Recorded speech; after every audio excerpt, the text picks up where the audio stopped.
My name is Dr. Nick Hunter. I'm a doctor of physical therapy, and I own and operate Preferred Physical Therapy, where we help people aged 40 plus stay active and independent, live free from painkillers, and avoid surgery, even if they've had pain for years. You're going to see me demonstrate these exercises, and I'm going to be sitting up to explain things to you. For you, you just stay laying down. Stay in this position of comfort. I don't want you getting up and down. We don't want to bother that back at all, so just stay put. I'll tell you what position to get into, but don't try and mirror my movements as I get up and down from the table. What's very important to remember is as we do some of these exercises, that we keep our mood and our optimism high.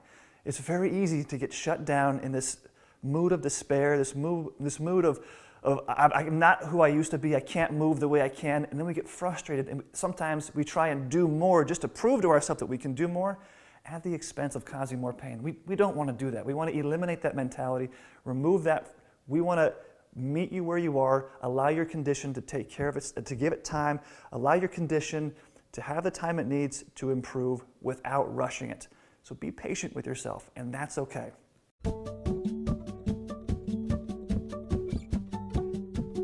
So in video one, we're going to talk all about how to care for the acute phase of your low back pain, meaning it just happened or recently happened, it's very painful, you can't move as well, and in fact, you're very nervous that any movement's going to cause more pain. Maybe coughing or sneezing is problematic, maybe it takes your breath away because it's so painful. These set of exercises are perfect for those folks. And the whole idea with this set of exercises is not to go into any more pain. This is not a no pain, no gain situation. This is the right pain for the right gain, meaning we don't want to reproduce the symptom pain. We don't want to go into that pain that is causing us this discomfort. We're okay with a little bit of muscle stretch or a little bit of muscle movement discomfort, but we're not talking about symptom pain. We don't want any pain going down the legs. We don't want anything to get worse. That's the whole purpose with these set of exercises in this video. All you're going to need is a bed, a surface. If you have a massage table, they're easy to acquire. Costco, Amazon, they've all got them. They're not that expensive. They are very handy to take care of all your exercises in this phase of your care. So the first exercise, what you're going to do is get to a surface like a bed. It can be soft, that's okay, but you want to get down easy. And the way to do that is what we call a barrel roll. So you sit at the edge, and you very carefully, sometimes you may know that one side or the other is better for you, so choose the side that is most comfortable. What you want to do is then reach across, keep your feet and knees together, reach across, and then just tip over and fall so you go right onto your side. Nice and slow, smooth and steady, just like that. We don't want any violent or sudden movements. And then roll onto your back. From here, keep your knees up. And you notice from here, it should be quite comfortable. Maybe you can't stay here for too long, but that's okay. We won't be here for too long. And the first exercise you're going to do is just rest your hands right here on your stomach or chest.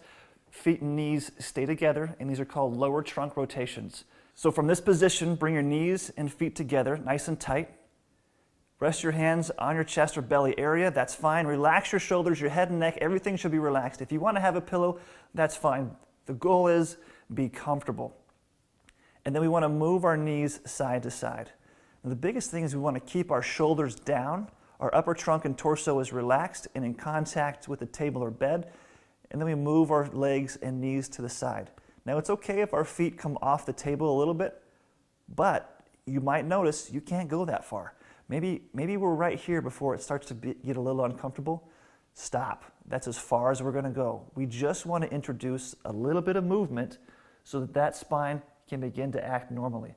Once we get to that spot where we feel like that's as far as I can go, then pause there, and then I want you to hold 5 to 10 seconds.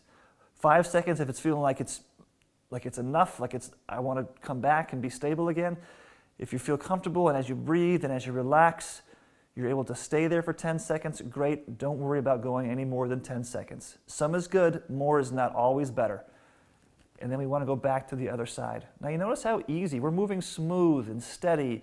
Nothing is quick, nothing is uncontrolled, everything is with full intention. And we're doing this 10 times. So we're going to work back and forth, 10 seconds, 10 times. If it's very irritable and very uncomfortable, then just work 5 seconds and only in the range that you can do so without any pain. Smooth and steady, again, 10 times, 10 seconds. I often will encourage my patients, when you're counting, count out loud softly to yourself. That forces you to breathe. That encourages just a normal exchange of air back and forth. What tends to happen, you probably notice, you might do it yourself, is that we get to a spot and then we tense and we hold. And we don't want to do that. We want to stay relaxed, we want to stay smooth, and we want to be able to breathe. Breathing is going to be a huge feature that we go into with this set of exercises, because we want to make sure that we incorporate our breath cycle with core stability and core strength.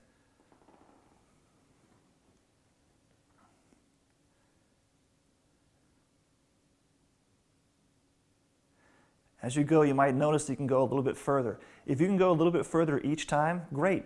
Go ahead and explore that, but don't force it. And don't feel like that if you can't go any further each time that you're not making progress. Again, be patient. Take your time. This is day 1, video 1, exercise 1.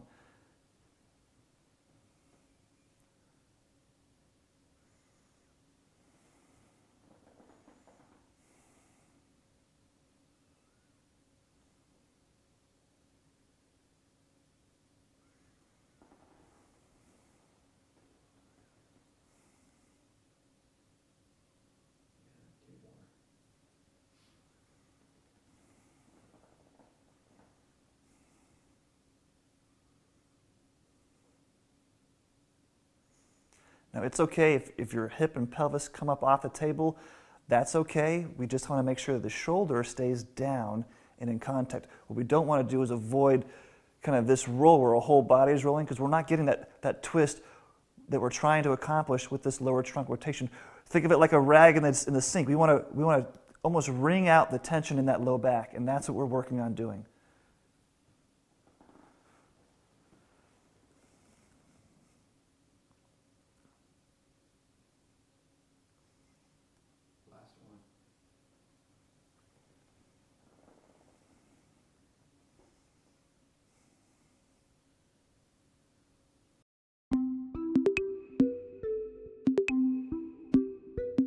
This next exercise is going to be called a posterior pelvic tilt. And what you're going to do, you're going to have your hands on your hips like your mom would do when you got in trouble at home. And what you're going to do is your index fingers are going to be on the front hip bones and your thumbs are just reaching around the back. Because it's going to think like that pelvis is like a bucket. And think of that bucket full of water all the way to the brim. What we're going to work on is establishing what we call pelvic neutral. Meaning that if that water is full to the brim of that bucket, if we were to tip it one way or the other, we're going to spill that water. We want to increase our ability to find where that pelvic neutral is, where that water is full to the brim, but not spilling. So we can move, bend, lift, and twist while maintaining pelvic neutral in relation to the spine. We get in trouble when we lose that, and that's why core stabilization is so important. We lose that ability to maintain pelvic neutral, and we get a lot of tipping forward, or we get tipping backwards. But more commonly, we get this tipping forward happening. This tipping forward then pulls all these muscles on the back side and causes a great deal of tension. And this tension collapses and decreases the ability for that spine to move, but it also puts so much pressure on the discs between the spinal vertebrae, causing a lot of that pain. So if we're back down in that same position where you were, so we're back down right here, hands on our hips, fingertips hitting these hip bones right here. And what we're going to do is we're going to flatten our back. We're going to pull down. Think of it like we're pulling this front rim of the bucket up to our chin. So how do we do that? Hamstrings and glutes will contract a little bit. They'll tighten because they're going to pull the back side of that bucket down. And then our rectus abdominis, our six-pack muscles, are going to pull that front rim of the pelvis up. And so we're going to flatten out your back. And the easiest way to tell, if you can, try and stick your hand under your back. And if you can, we're not there. That's actually an anterior tilt. See how we can easily move there? If I flatten it out, now it's much harder to get underneath there. That's how you know you're doing it right. So you flatten out, you should feel a lot more pressure or a lot more contact of your low back into the table or bed. And all you're going to do is hold here 10 seconds, 10 times. Again, I like to encourage count out loud softly to yourself. that forces you to breathe. That exchange of air is important, but it's also just very good to count smooth and steady. That breathing lowers anxiety, it lowers pain. It's another return of control to your condition, to your symptoms, by handling just your breath count. So we're going to hold that, flatten this posterior pelvic tilt, flatten low back, 10 seconds, 10 times. 1, 2, 3, 4, 5, 6, 7, 8, 9, 10. And if you want to kind of relax a little bit, just slow and steady, that's fine. And then we're going to go back into it. Again, making sure that our fingertips are on those hip bones, our low back. You feel the pressure pushing into the table. 4, 5, 6, 7, 8, 9, 10. And then relax again. What we're starting to introduce to you is how to use what we call the posterior chain, which is your glutes, your hamstrings. These muscles are going to be extremely important in managing low back pain, and I want to talk more about it later on. But hamstrings and glutes are often neglected in how we consider core strength or core stabilization. We always think about belly muscles, which is important, it is, but it's incomplete if that's all that we do. 1, 2, 3, 4, 5, 6, 7, 8, 9, 10, and relax.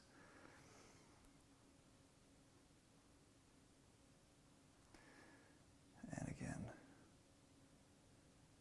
2, 3, 4, 5, 6, 7, 8, 9, 10.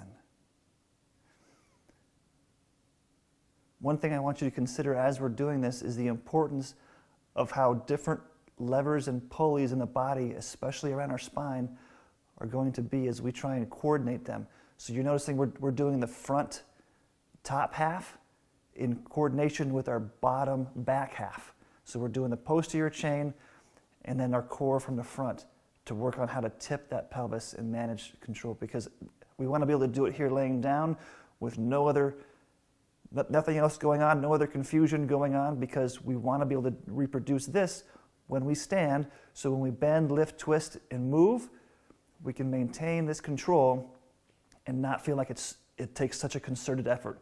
We're just building fundamentals with these exercises. Again, 10 times, 10 seconds, and keep breathing. This should not be painful at all. If you're having any kind of acute irritability, very often this gives relief. This takes pressure off of the spine, because these are muscles on the backside. As we do this posterior tilt, we're actually getting a little bit of a stretch, a little bit of an unloading across that low back, where commonly it feels very tight and compressed. Some of my patients will tell me it feels like an elephant is stepping on my back. This should remove that elephant foot from your low back and just lighten it up and take that pressure away. Now, don't feel like you've got to fully sell out and go all the way flat and down. This is not the Olympics. This is not a point where we're trying to win any kind of competition. Victory here is pain relief. And so you are winning when you eliminate that pain or reduce it and are able to maintain or sustain this posterior pelvic tilt.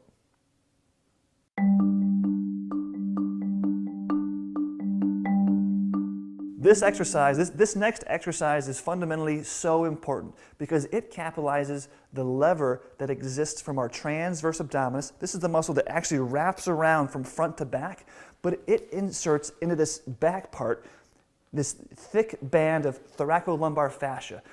Mouthful of a word, but it's this thick, rigid connective tissue called fascia that incorporates everything from the low back. There's a few muscles that attach to it, and this is one of them. We're going to work all of them, but we want to break down the fundamentals or component movements of these muscles so that we can ensure that we're maximizing the capability of this rigid band that acts as an internal back brace. Many folks, this core stabilization or core bracing that you may have heard, or if you search it up, you'll see all kinds of exercises or activities to do for it. It's much more dynamic than just one thing. There's actually 3 muscles that we're going to work on that are going to attach or connect to this thoracolumbar fascia, but we're going to do so in an individualized manner. So don't get frustrated or irritated like this one's, you're not quite getting it. We're gonna go through how to break it down and then just practice with it and accept some failure early on. That's okay. We're gonna practice with it so that later on, as you go into the maintenance phase of exercises, you're gonna have a great deal of success and even better success not getting episodes of low back pain.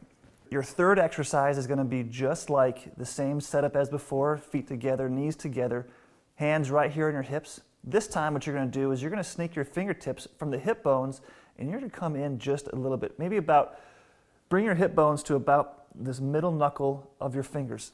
And from there, you're gonna squeeze in to the soft part of our belly or abdomen area. And here's what you're gonna do next. As you flatten out and do that posterior pelvic tilt like you were doing, you flatten out, you're gonna draw your belly button down, almost like you're sucking your belly in. And a lot of people have difficulty with this at first. Don't get frustrated, that's okay. Think of it, we're learning, we're motor learning, just like riding a bike. At first it's difficult and then it becomes very easy. So be patient with yourself. If you feel like you can't quite get it or you're not doing anything, be patient. Because it's gonna seem very simple, it's gonna seem almost frustratingly simple. Don't be irritated, just be patient. What you're gonna do, as you pull in, as you draw that belly button in, you should feel pressure or tension push back into your fingertips.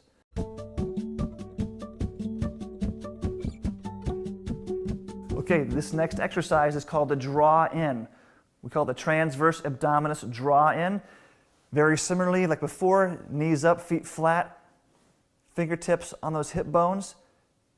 Then I want you to slide your fingertips in a little bit so that the hip bone now feels like it's at the knuckle here of your finger. And then from there, you want to make sure that get your clothing or belt out of the way. Make sure you can feel the belly. And it's going to feel kind of soft or squishy. That's okay. What we're going to do is we're going to draw down, do that posterior pelvic tilt. And then we're going to draw or contract our belly button down towards a table or our spine.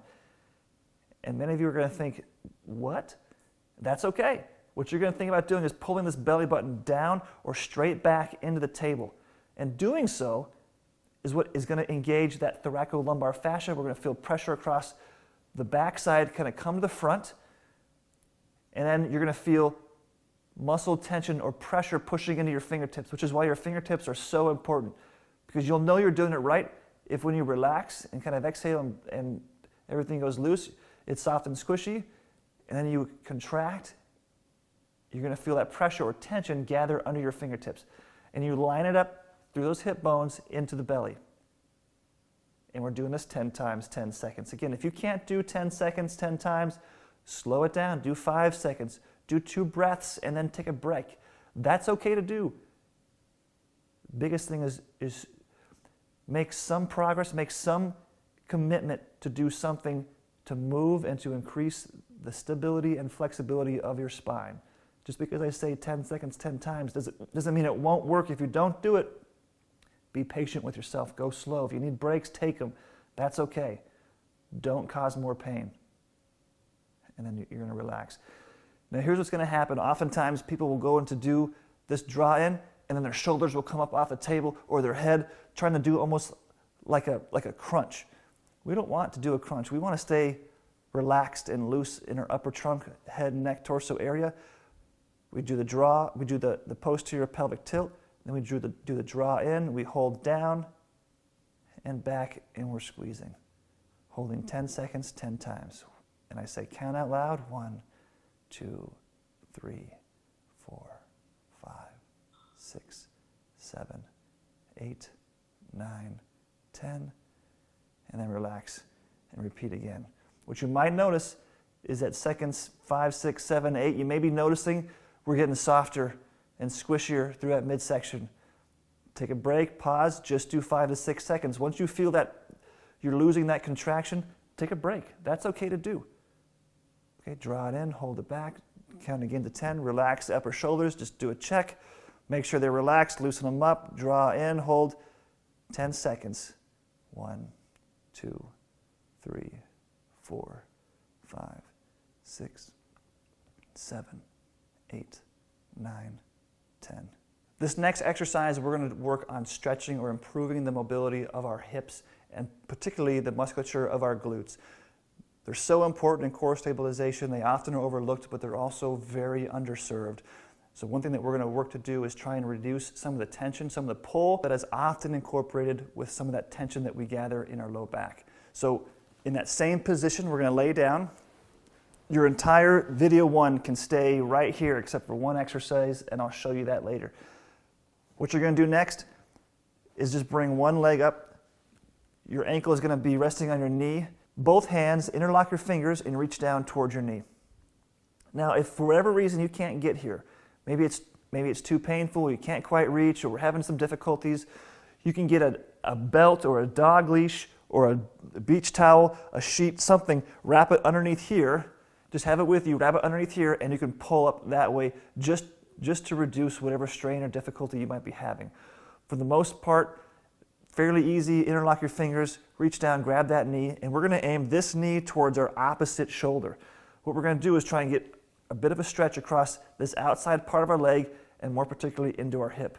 Now, as we do this stretch, I want you to notice there is a tendency to feel like we want to pull and get this hip and pelvis off the table. We're not trying to do that right now. So what I want you to do is you just stay relaxed, stay as stable as possible with your back in contact with the table, reach across, grab that leg, and just easy pull towards the opposite shoulder.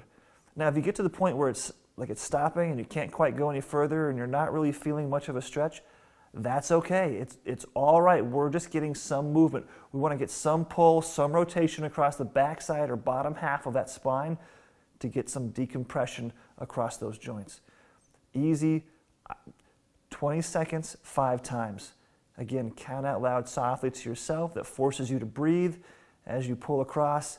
Keep it all here, one leg, 20 seconds, 5 times.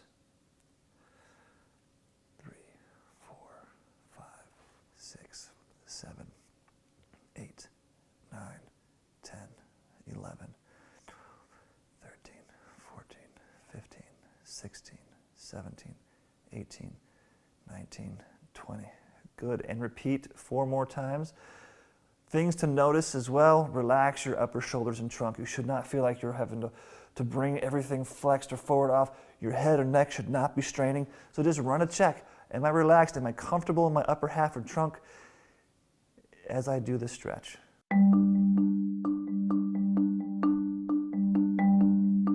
This next exercise is going to stay right where you are. We're going to stay in the same spot, but we're going to work to incorporate some glute strength, some glute activation.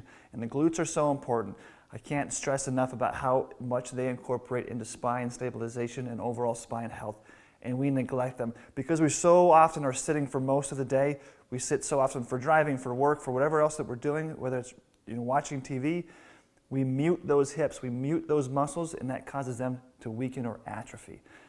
Why is that so important? It's because when you think about those big cranes that lift heavy equipment, they're coming at right angles, and they're able to do that so effectively over time because they have this big boom on the back end that stabilizes them. Your glutes are your big boom to stabilize. Anytime we bend, lift, or twist, your glutes are incredibly important. And so getting them from a foundation or fundamental level on how to incorporate, how to engage, how to stabilize and be a participant in your back health is important. So how we're going to start taking care of those glutes is going to be in the same setup. We want to keep that spine as happy and as healthy as possible as we get through these movements. The biggest thing is to remember that bucket. Put your hands on your hips, keep that bucket level. We're going to first pelvic tilt and just rock this front rim of the bucket towards our chin. We're going to draw our belly in, and then we're going to start to get a little bit of press or pressure through our feet to press our hips up off the ground. Think of it like a bridge, but of course we're not going to go too high or too aggressive into this bridge right now. We're going very slow and calculated to make sure we get no reproduction of pain or symptoms. Okay, so let's back up. Hands on our hips, that front rim of the bucket. We're going to pelvic tilt, posterior pelvic tilt, flatten the back out into the table, draw the belly down and in, so that draw in. So we're doing the posterior pelvic tilt, we're doing the draw in, and then we're going to start to do a lift. That lift is all gathered from our hamstrings and our glutes. You shouldn't feel any pressure in your back at all. And I want you to go up as high as you can comfortably, But if we can't get off the table, that's okay. You're still here holding this core centered as we begin to lift. From this point, I want you to hold 5 seconds and then come back down. Let everything reset. You notice we're going very slow, very intentional, because we are not going quick. We're not going to get any kind of back spasm. We're not going to encourage any discomfort. We're going smooth, steady. Every movement is very calculated. So we're going to go back into it, hands on our hips on that front rim of the bucket. Draw the belly in, posterior tilt down, and then start to lift our hips and pelvis off of the table. You don't have to go very high, just start to do it as far as you can, comfortably without any pain. Hold 5 seconds, usually 2 to 3 breaths, and then back down nice and slow. Okay, we're going to do it one more time. Together, draw in, posterior pelvic tilt back, and begin to lift or squeeze those hips and glutes off of the table. Hold 5 seconds, 2 to 3 breaths. 1, 2, 3. Good. And then repeat 8 more times.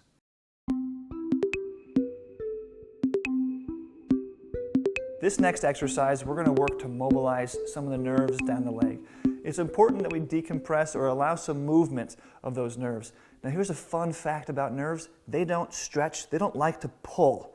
They'll floss and glide, but they don't want to pull or stretch, which is why so many folks, when they get pain down the leg, sciatica or any kind of radicular pain down the leg, a lot of it is because there's a kink or compression in that glide, in that route, that's now not allowing it to move. And so we want to allow that nerve to slide because it can't and does not like this pull or stretch.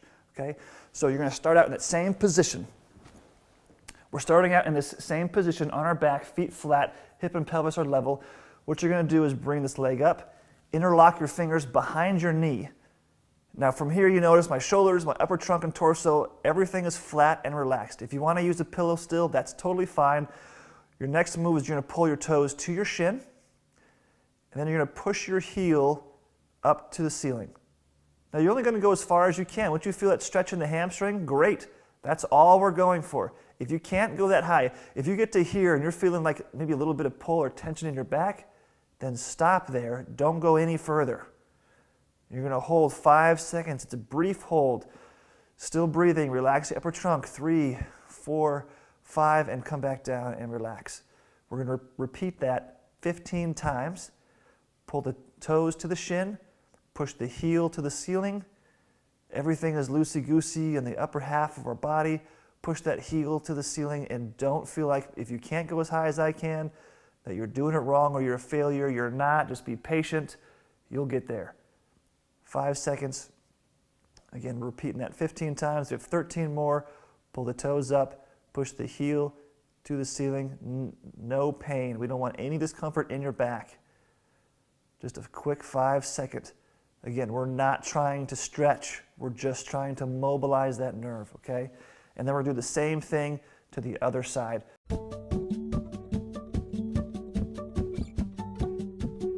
Now we're doing the same thing to the other side. You finished the right side, now we're going to do to the left side, same thing, bring that leg up, nice and smooth. Notice how slow we're moving. We're being very intentional and cautious not to cause any more pain. Pull the toes to the shin, push the heel to the ceiling, and holding 5 seconds, and then relax, coming back down. We're doing that again. You might notice one leg is easier to do than the other. That's okay. It's very, very common. Don't be discouraged by that. You might feel that one leg is painful and the other is not. That's okay. I would even encourage you to do more on the painless or pain-free side than more on the painful side. If you have one side that's discomfort, don't feel like because some is good, more has to be better. It's not. Good. And repeat that 13 more times. Only holding 5 seconds or up to 5 seconds. If you need to pause earlier, that's fine. And repeat 13 more times.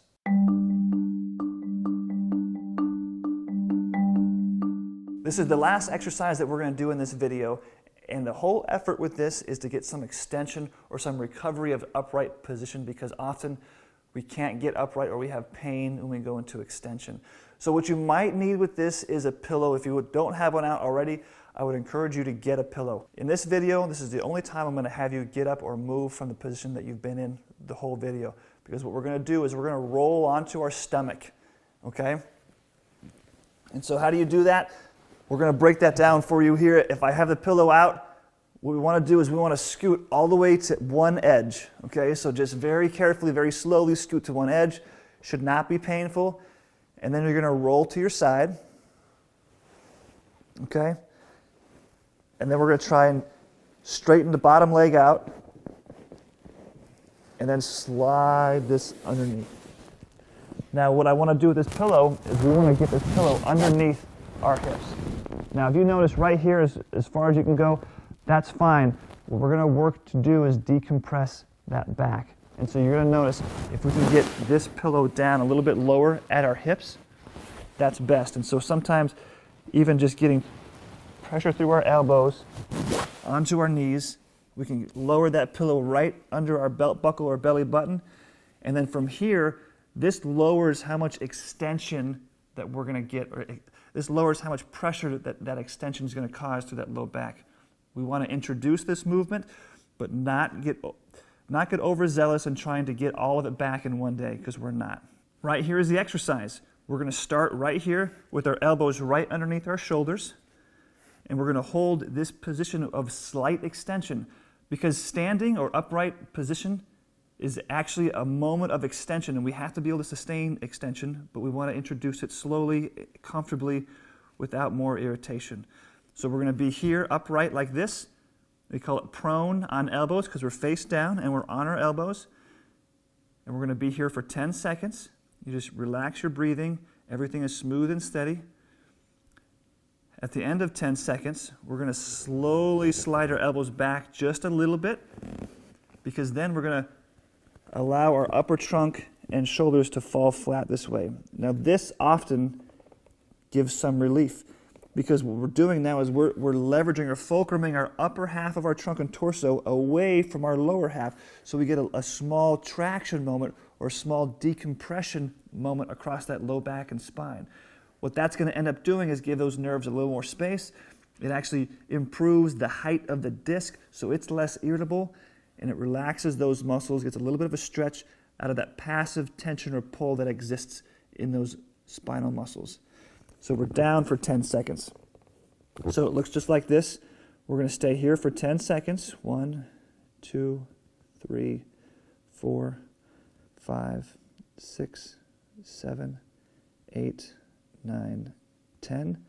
And then slowly bring our arms back up, slide them back into position, and then we're up here for 10 seconds. 1, 2, 3, 4, 5, 6, 7, 8, 9, 10.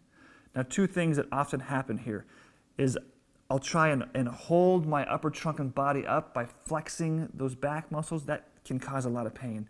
So you go slow. You try and keep that calm as you slide your arms back to go into this next position. Now, also what I see a lot of folks do is they'll slide their arms all the way back and take away the leverage that your elbows give to pull that separation of our upper trunk away from our lower half. And so you kind of want to leave some grip or some traction of your elbows into the bed or table, so that as you come forward, you can appreciate that my shoulders now are being pulled or leveraged away from our lower half. And that's what's so effective about this exercise. If we allow our arms to come all the way back and then we just fall flat, you notice we don't get that pull or that leveraging effect of our elbows to push our shoulders forward. And that's exactly what we want. We want to get this happening where we almost feel like we're sliding up the table. But by doing so, we relax that lower half and are able to get that traction effect. So it's very important to make sure you're doing it right for the right reason instead of just mimicking the movements. Pay attention to what's actually happening to your spine. You should almost feel like there's a relief or lightening of that low back. And only go as far as is comfortable. Don't feel like that because some is good, more has to be better. Again, repeat 10 seconds, 10 times in both positions. And then once you're finished, go ahead and push play.